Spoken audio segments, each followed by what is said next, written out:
Hey, what's up everyone? Alright, so we're back with another one. We didn't have a lot of time this week to do a nice tutorial or something, but we thought well to do a little bit of a run through one of our previous BTS films. So I'll stop the video at certain times and give you a bit of pointers and tips how we like to do it. So yeah, let's get right into it.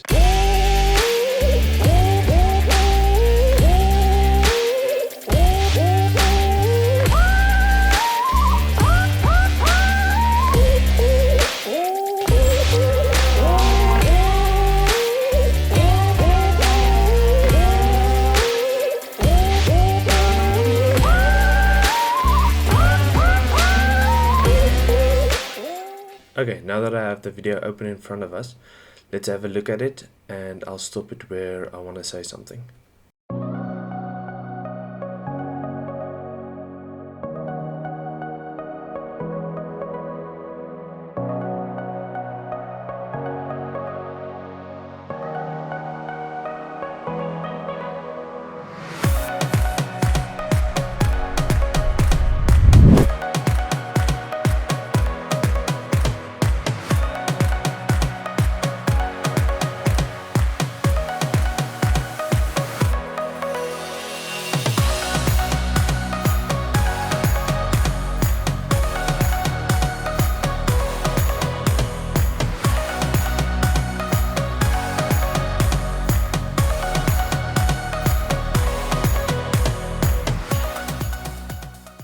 Okay, so just before we get into what gear I used for this session, let's quickly chat about service providers.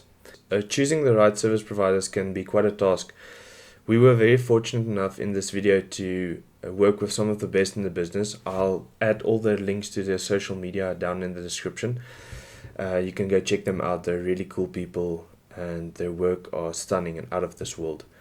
It's quite important to get the right people to complete the picture that you're going for or the idea that you had in mind. Grabbing a dress out of your friend's closet, doing the flowers yourself, or telling the model to do her own makeup usually doesn't work out as great. So it's really important for us to get service providers to do these things. We had Deepje from Ecozest, who's an amazing floral designer that designed everything for this session. We had Stanley Baptiste, who's an amazing designer. Both the dresses you'll see in this video was designed by him and made by him. They are stunning, and I was privileged enough to have my stunning fiance as our makeup artist. Like I said, I'll put all their links down in the description. Go check them out. They're really cool people. Okay, then quickly about the gear that I used. On the far left we have the Mavic Air. I just used it to shoot a bit of the behind the scenes video. Like you saw, the first clip in this video was shot with that. Amazing little machine, nice and small and portable.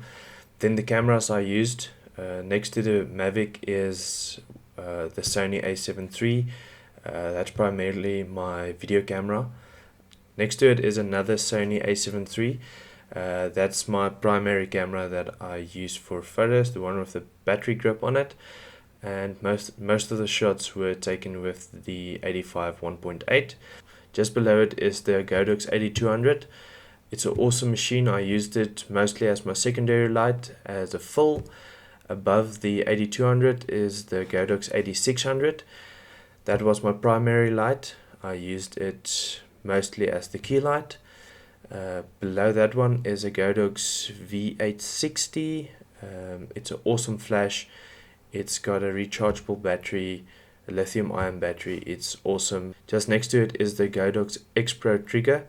That's what I use to trigger the flashes. Next to that one is a slider, a nice and small compact slider. I just used it to get some of the BTS video. And at the back is the Magmod system. Usually I'll use that on the 8200 to create a bit of fill in light or to simulate the sun.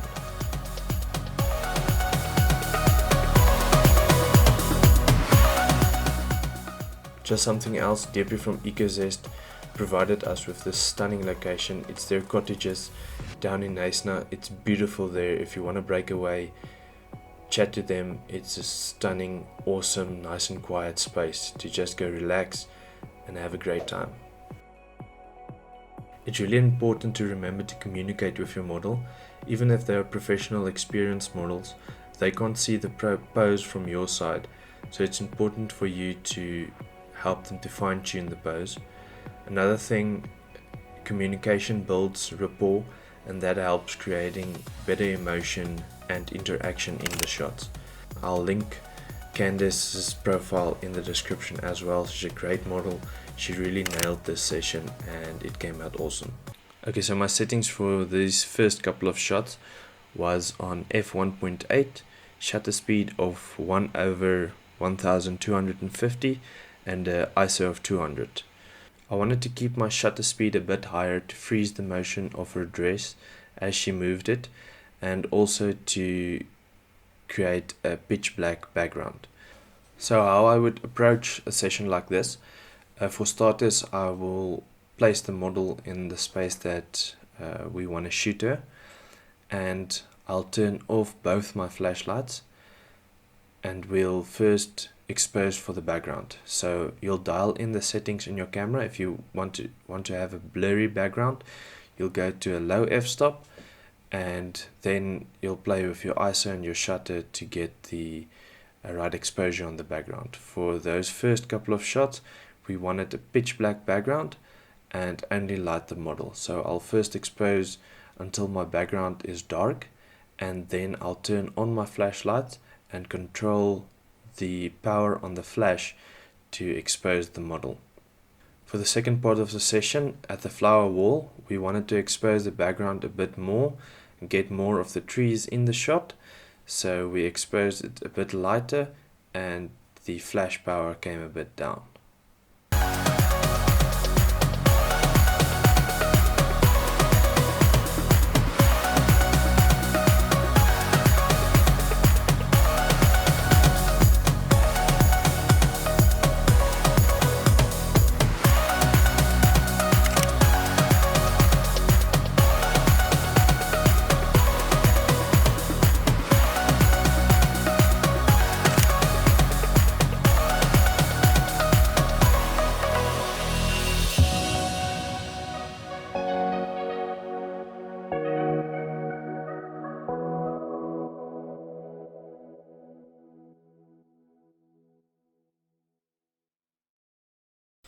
Okay, cool. So there's the behind the scenes video. I hope it showed you a bit of how we did it and how we got everything to work.